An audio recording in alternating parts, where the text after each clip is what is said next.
So something I hear a lot from people who are starting to get into coffee is they say something like, hey, I don't know what type of coffees I like, but I know I like coffees that aren't too acidic. Now, what can be surprising about that is that for many coffee professionals, acidity is usually considered a good thing in a coffee. Not a coffee, that's the problem. Yeah, when you press in and ask, well, why don't you like coffees that are acidic? I often discover what they really mean by that is they don't like coffees that are acrid or astringent or are gonna hurt their stomachs after they drink it. Now, certainly there are people with medical conditions where they need to limit the amount of acidic beverages and foods that they consume.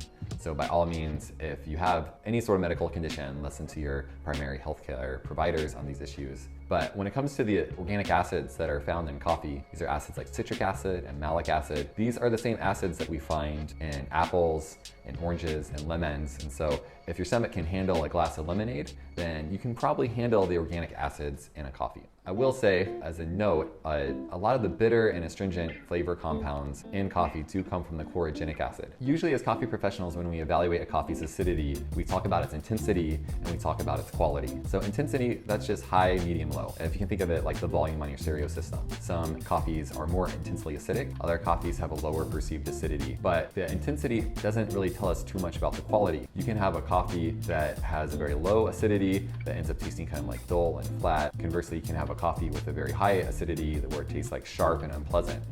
Really, I think what most coffee professionals are looking for in a coffee is a coffee that is effervescent and bright. The acidity really kind of adds that third dimension to the coffee. It makes it feel fresh and alive. And for many of us, these are the sorts of coffees that we really enjoy.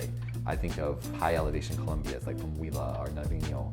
I think of certainly washed Kenyas, washed Ethiopias. These are the sorts of coffees that often have the highest perceived acidity, but for many people, these are also the coffees that got them into specialty coffee in the first place. They have a really special quality to them. Now, that's not to say that there aren't beautiful coffees that have a lower perceived acidity, typically coffees coming from a lower elevation, places like Brazil or maybe El Salvador.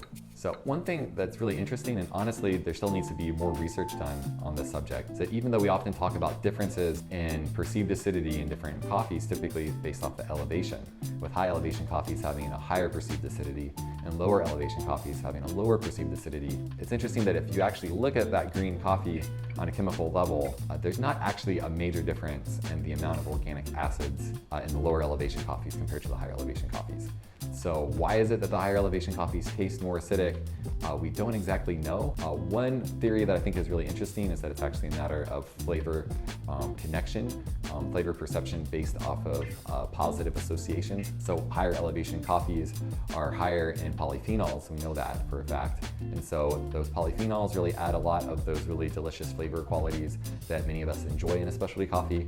So it could be that the positive flavor attributes of higher elevation coffees make us feel like they have a higher acidity as well. So when we think about acidity, we can think of apple varieties perhaps as a helpful reference point. And so probably most of us have had a Granny Smith apple. Probably most of us have had something like maybe a Pink Lady or a Fuji apple. So actually, Fuji is a great example because the Fuji apple variety has a lot of sugar, but it also has a lot of acidity, while Granny Smith apples are really intensely sour. And so a lot of folks, myself included, don't really enjoy eating a Granny Smith apple just by itself, but yeah, we usually turn to an apple like that if we're maybe baking an apple pie. In the same way, different coffees can have different levels of perceived acidity. When we talk about the organic acids in coffee, we're especially talking about citric acid and malic acid, and to a lesser extent, acetic acid. So citric and malic acid are two organic acids that are found in coffee. They're also found in a lot of other fruits like apples or oranges, and they contribute a lot of the perceived acidity that we get in a cup of coffee. Now, these acids also start to break down around the same temperature that coffee hits first crack. And so if you have a lighter roasted coffee, you're going to get a lot more perceived acidity in the cup. Conversely, by the time the coffees hit second crack, in the case of a dark roast, almost all of the malic acid and citric acid will have broken down. And so you're gonna get very little perceived acidity in the cup. What you will get is more lactic acid, which contributes to the mouthfeel of the coffee. So that's why with a darker roasted coffee, you're gonna get more mouthfeel and less perceived acidity. So if you are one of those people where you just really don't like acidity in coffee, probably would stick to darker roast. Certainly by the time you get to second crack, you're gonna have very little perceived acidity in the cup, very little bit of that kind of fruity quality that you get with a lighter to medium roast. And so if you really don't like acidic coffees, that's one good way to avoid them. Again, coffees from lower elevation, think of places like Brazil or maybe El Salvador, Honduras. These coffees tend to have lower perceived acidity, even at lighter roast. Now, it could be that if your coffee is tasting overly acidic, that it's actually just under extracted. So the interesting thing about organic acids is that these are actually relatively simple compounds with low molecular weight, which means that they dissolve very easily. In fact, they're some of the first things that dissolve when you brew coffee. So one exercise that I love to do with my students when I'm teaching a brewing class is we'll brew a pour over, but we'll brew it over 5 different cups. And over, let's say every 30 seconds, we move the pour over to a new cup. And so you kind of get snapshots of different stages of the brew.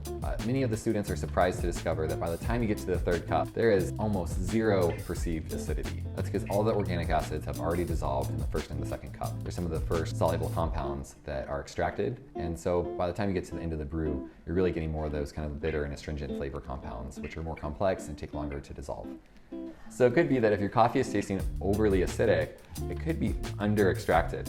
And so if your brew time is too short, or maybe if your grind size is too coarse, you're not getting enough of those other flavor compounds, those kind of flavor compounds that contribute more sweetness and complexity to your cup of coffee. Remember, when it comes to coffee, there's no right or wrong. There's really just what you enjoy.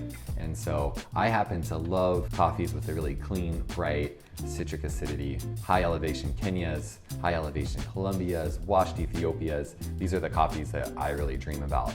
But that doesn't mean that you have to like them. If you like a dark roasted Brazil, that's totally cool. Or if you like that kind of like punchy, acidic flavor of double anaerobic banger, as Aaron likes to say. But I think what the most important thing is to just pay attention to what you're drinking. Pay attention to the way that acidity strikes your tongue. People experience acidity differently. So whether you love acidic coffees or you really prefer something that's more chocolatey and sweet, there's really no right or wrong when it comes to coffee. There's just whatever you enjoy the most. There's certainly a connection between a coffee's processing method and its acidity. And so washed coffees tend to be cleaner and brighter with more of a kind of like a citric or malic acidity, while natural processed coffees, anaerobic coffees, extended fermentations, these tend to go in more of an acidic direction. And then honey processed coffees tend to be somewhere in between those two profiles. So if you want to learn more about acidity in coffee, we actually wrote a full-length blog post on our website. So if you go to edkincoffee.com, you can find that and other resources that we have. You can think lemons, oranges, mandolins. Mandolins? That's an instrument. Not a coffee, that's the problem.